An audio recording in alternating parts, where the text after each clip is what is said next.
Hello, my name is Moose and welcome to my YouTube channel. Today is September 29th and that means it is exactly 1 month since I broke my ankle and my leg. A lot of things have changed in this last month since I broke my leg and my ankle. Obviously, during this month I had surgery to repair everything. I also went through 3 different types of splints, so I'm going to talk about that really quick because I didn't talk about that in my first video. So I had 3 different kinds of splints, like I just said. The first splint was actually when I went to the first place that my friend brought me to. They splinted me up to take me to the hospital because they didn't want anything moving. I mean, I literally had a sideways ankle, so they wanted to make sure that everything was nice and stiff there so that if I actually did bump something, it wouldn't be as painful, it wouldn't cause more damage. That splint was super annoying, but I'm really glad that I had it because it was very painful without it.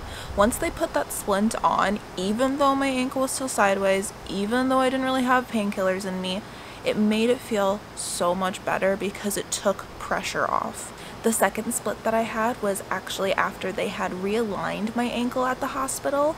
They didn't do surgery that day, but they wanted to make sure everything was realigned, so they completely put everything back in place, but then they also had to turn my ankle a little bit, so that was very irritating. I actually had pressure bruises on my foot to the point where there's like indents in my foot still because of how much pressure was put on from that splint.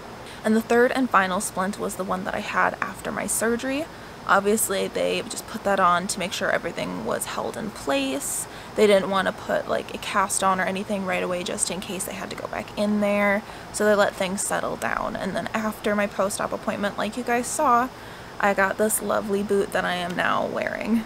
Speaking of bruises, my leg, my ankle, everything is completely bruised still. They're all in different stages of bruising too. I have some bruises that are like in that yellow healing stage. I have some bruises that are still purple. I have some that literally just popped up yesterday. And it's been a month since the break happened and almost a month since surgery happened. Like, that's crazy. It just goes to show me that the bruising that I had was super deep in my leg and in my ankle, so it's just taking a long time to come to the surface. And now that it has, it's just very irritating. It's the only thing that really is painful still about my leg.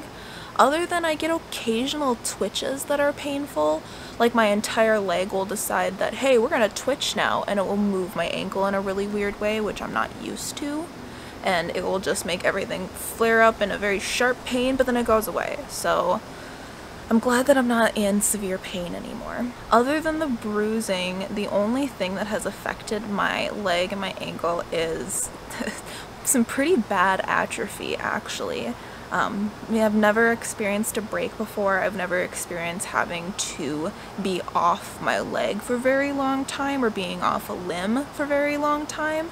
So I've been watching my leg and my thigh and everything atrophy, and it's so funny. I'll have to put pictures right here if I can get a good example of what my broken leg looks like versus my healthy leg, because it's actually quite funny how fast it's atrophying. It's only been a month since I've been off of it, and it literally looks like a completely different person's leg because it doesn't have the same muscle mass as what it used to. It's smaller. Even my tattoos look a little bit different than they used to, and that's not something I thought about beforehand, but it's actually kind of funny to me to just slowly watch it lose muscle mass. I know I'll be able to get the muscle mass back. I'm not worried about it. That's why I find it so funny, is because I'm just watching it disappear from not using it, which is very common. Atrophy is very common if you don't use your limbs. But I know I'll get it back, so I'm not worried. Ooh, bee. Sorry, that was a wasp. Anyway. I had somebody ask me if I could move my ankle and my leg yet, and the answer is kind of. Through the exercises that I've been told to do by my surgeon and nurses, I've been actually able to do a little bit of movement, which is really nice and really cool. But it's not much, but it's progress, and I'm happy with how far I've come in this month. I mean, I wasn't able to move it at all, and now I can kind of curl my toes. I can definitely move it up and down just a tad. Side side hurts way too much still, and I cannot do any circles. Like, circles are the death of me. There are still 2 parts on my ankle that are still very tender, right at the top of my ankle, and actually at the top of my foot.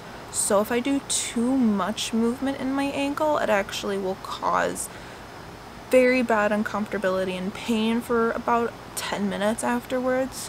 So I try not to overdo it too much, even though I do know I need to work through that pain. For those who were curious, I will be on crutches for a long time. Unfortunately, where the break is in my leg means that I can't put any pressure on my knee. I've tried a few times. It causes me immense pain.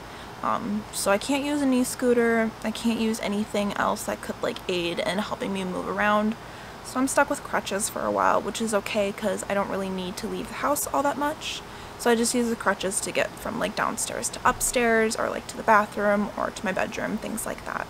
One of the things that I've bought, and if anyone else ever breaks their leg, one of the things that I definitely will recommend for you guys, a shower stool. Like, seriously, I don't know why I didn't think of this, but I literally have had a shower stool for the last like week, and I wish I bought it right when I broke my leg because it's made showering so much easier. I can get in and out easier. I don't have to worry about squatting too low or slipping. It's great. So seriously, if you break your leg, invest in a shower stool. Mentally, I'm feeling a lot better than I did in the beginning. Obviously, since this is a traumatic injury for me and my very first break, I didn't expect to be peachy at 100 right away. I knew it was going to take a little bit of processing.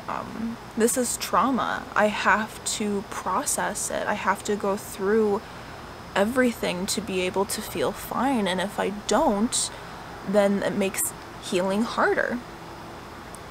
So I'm glad that I did the vlog that I did, because that made processing things a little bit easier for me. I was able to get my thoughts down and able to say what I was thinking without overthinking, because I overthink a lot. Nowadays, I'm not in too much pain, thankfully. Like I said, I only get some painful twitches here and there. I'm actually not taking very many painkillers anymore, which makes me so happy because I don't like taking painkillers if I don't have to. I'm now only taking them at night. I don't have to take them during the day anymore, so yay! My next appointment is in 2 weeks, and I think this is the appointment that they're gonna determine if I'm ready to start weight bearing.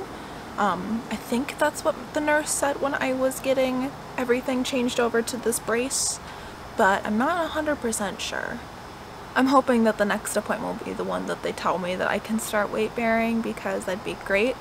However, I have experienced a little bit of a burning sensation in my leg for the past few days, and it reminds me of the burning that I felt when I broke it, and I don't know if that is bad or good, or if that's something I'm supposed to feel. So it's something I'm gonna have to talk to them about, and that's the only thing that I could see stopping the process of me not being ready to weight bear. In the last appointment, they said that my ankle looked good, everything looked solid, so I'm gonna guess that my ankle will still be looking good.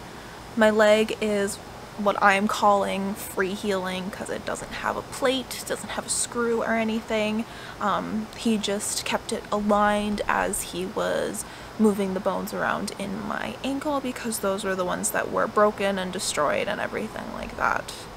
I'm gonna manage my expectations. I assume this appointment is not gonna be the one where I'll be 100% weight bearing.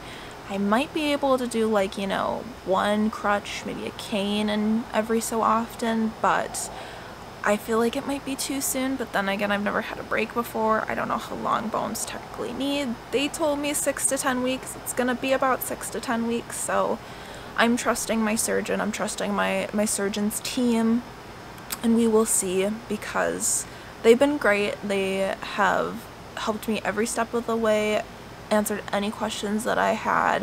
It made me feel super comfortable in the hospital, which is great because I don't really like being in the hospital and I don't really like having a ton of surgeries. I will be definitely making videos on my upcoming PT appointments and if anything changes during my doctor's appointments, so keep a lookout for those if you're interested.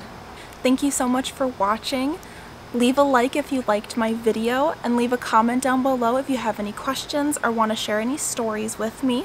And if you want to continue watching my healing journey, make sure that you subscribe. I hope you all have a great rest of your day, and I'll see you next time. Bye!